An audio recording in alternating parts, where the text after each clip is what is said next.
Bonjour à tous et bienvenue dans ce nouvel épisode de Gilles la Vendée. Aujourd'hui, on est à Soulan, dans une entreprise de fabrication d'étiquettes, avec son directeur général, Christophe. Bonjour. Bonjour Anaïs. On est là aujourd'hui pour parler d'une mesure que tu as prise il y a un an maintenant. Tout à fait. C'est la semaine de 4 jours.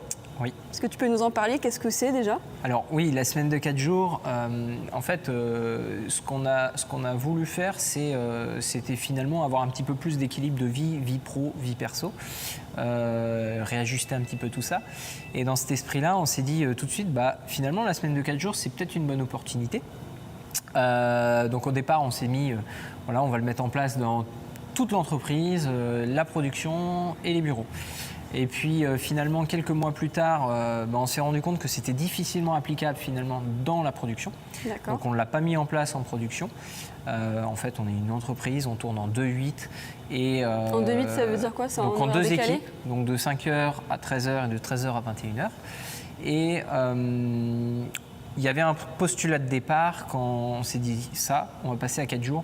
On voulait limiter la prise de risque. Et donc, limiter la prise de risque voulait dire on ne veut pas réduire notre nombre d'heures.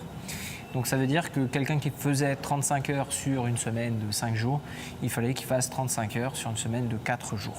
J'ai vu que ça se faisait généralement sur 32 heures, la semaine de 4 jours. Pourquoi 35? C'est pas encore notre choix à date. On produit, on se rend compte que chaque heure, malgré tout, de production est quand même très utile. Que ce soit de la production bureau comme de la production atelier. On est quand même sur un marché de l'étiquette qui est un marché assez tiré, on va dire. Donc il y a une compétitivité quand même à maintenir qui est assez forte. Donc dans les bureaux, chaque personne peut travailler à souhait, soit 4 jours, soit 4 jours et demi, soit 5 jours. Le jour est flottant, c'est-à-dire que l'objectif c'est que ça arrange tout le monde. Il faut juste que le jour où la personne n'est pas là, et bien que dans le service il y ait de la polyvalence qui puisse assurer finalement le service. Les journées sont un petit peu plus longues, donc il y a quand même pas mal d'intérêt, alors pas spécialement que la journée soit plus longue, mais on a des temps plus importants où on peut être concentré, où il y a un petit peu moins de sollicitations, par exemple le matin, et le soir il y a moins de sollicitations, donc voilà. Et la polyvalence, c'est juste magique parce que du coup, ça oblige à structurer aussi l'entreprise dans ses process. Il faut que chacun utilise les mêmes méthodes de travail. Ça permet de les rechallenger aussi, de se dire est-ce qu'on fait vraiment bien les choses ou pas. Le fait que ça ne soit pas appliqué à tous les métiers ici dans cette entreprise, est-ce que ça a créé une certaine jalousie pour les personnes qui travaillent par exemple en 2-8, c'est ça? Oui, pour les personnes qui travaillent en 2-8. En fait, c'est très perturbant parce que nous, c'est tout de suite la première réflexion qu'on s'est dit. On s'est dit, mais il faut qu'on l'applique partout. Il faut de l'équité, c'est super important. Alors, il y a quelques personnes, effectivement, qui le souhaiteraient et qui sont en production. Maintenant, étant donné qu'on est sur un concept où on garde le même nombre d'heures, ça obligeait nécessairement à faire des journées plus complexes. Et en fait, on s'est rendu compte que sur un rythme de 2-8, et c'est vraiment sur ce rythme-là, le temps qui a été gagné pour les bureaux, j'ai envie de dire, enfin gagné, qui a été récupéré sur une journée pour aller à des rendez-vous ou des choses, ce temps-là pouvait déjà être pris quand on est sur une équipe, par exemple, du matin.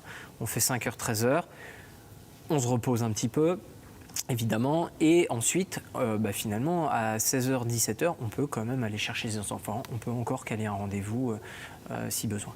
J'ai cette image d'un directeur qui est plus dans la logique de rentabilité et qui n'a pas forcément, non mais c'est peut-être cliché, mais qui ne pense pas forcément au bien-être des salariés. Alors c'est cliché, je sais, mais c'est pour aller un peu dans les propos extrêmes. Alors ce temps-là, il est révolu. Il est révolu, clairement. Alors oui, quand on tient une boutique, il n'y a pas le choix. Il faut qu'il y ait de la rentabilité. S'il n'y a pas de rentabilité, il n'y a pas d'entreprise, il n'y a pas de salariés. Donc il faut déjà avoir ce postulat de départ. Maintenant, il y a plusieurs façons de le faire. On peut le faire et dégager des bénéfices énormes, ou on peut aussi le faire tout en étant humain. On est en Vendée, on a un cadre de vie, on sait pourquoi on vit ici. Donc on n'est pas en mode on travaille 7 jours sur 7 et on ne compte pas. Voilà. Donc non, le bien-être au travail, c'est quand même quelque chose d'essentiel. C'était parmi les priorités. Oui, ça fait partie des priorités. Oui. La mise en place de la semaine des 4 jours, ça a été très, très intéressant pour la mise en place pour toute l'entreprise, puisqu'en fait, ça a nécessité de développer les polyvalences de nos collaborateurs qui ont dû, du coup, prendre un petit peu plus de hauteur et un peu plus de responsabilité par rapport à leurs collègues et à leurs services, parce qu'en l'absence de l'un, eh ben, forcément, on doit compenser nous-mêmes, finalement, et s'auto-responsabiliser. D'avoir une journée par semaine pour soi, c'est toujours intéressant pour pouvoir aller chercher les enfants à l'école, faire du sport, faire ses passions finalement, consacrer un peu de temps pour soi, en fait, prendre du temps pour soi, au-delà de parfois des rendez-vous médicaux ou un rendez-vous quel qu'il soit. Donc j'ai pu l'expérimenter moi-même, l'apprécier moi-même et on a eu la bonne surprise à la fin de l'année 2023 lors des entretiens d'évaluation de constater que tous les collaborateurs en fait en sont plutôt vraiment contents et ne feraient pas machine arrière pour retourner sur une semaine de 5 jours. Donc c'est une semaine de 4 jours, mais quand même vous faites 35 heures. Oui. Est-ce que la charge de travail elle est conséquente? Vous vous rendez compte quand même de... Donc elle est répartie différemment. Les 4 jours sur lesquels on est présent, du coup ont une amplitude un peu plus importante. On est resté à temps plein, payé à temps plein évidemment, mais avec des journées un peu plus longues pour favoriser du coup cette prise du 5e jour en off à la maison. Pour qu'on s'en rende compte, on est passé au niveau des horaires de quelle heure à quelle heure? Donc, alors c'est très fluctuant chez nous. Chacun fait un petit peu les horaires qu'il veut, du moment qu'il soit sur ses 7 heures. Et donc, avant 7 heures représente aujourd'hui 8h30 par jour. Est-ce que c'est une méthode de travail qui est viable sur le long terme? Alors clairement, oui. Moi, je pense que c'est viable sur le long terme. Il n'y a pas d'impact, en tout cas, sur la rentabilité de l'entreprise. Okay. Les salariés, eux, ils l'ont apprivoisé, ils sont très satisfaits. Ça n'impacte pas la rentabilité, mais ça veut dire que c'est équilibré? Ou est-ce que ça peut augmenter la rentabilité? Alors, ou on reste dans la stabilité, quoi? Moi, je n'ai pas de données qui permettent de dire que ça augmenterait la rentabilité ou que ça la baisse. On est resté sur un périmètre qui est relativement constant, qui est juste réparti d'une façon différente.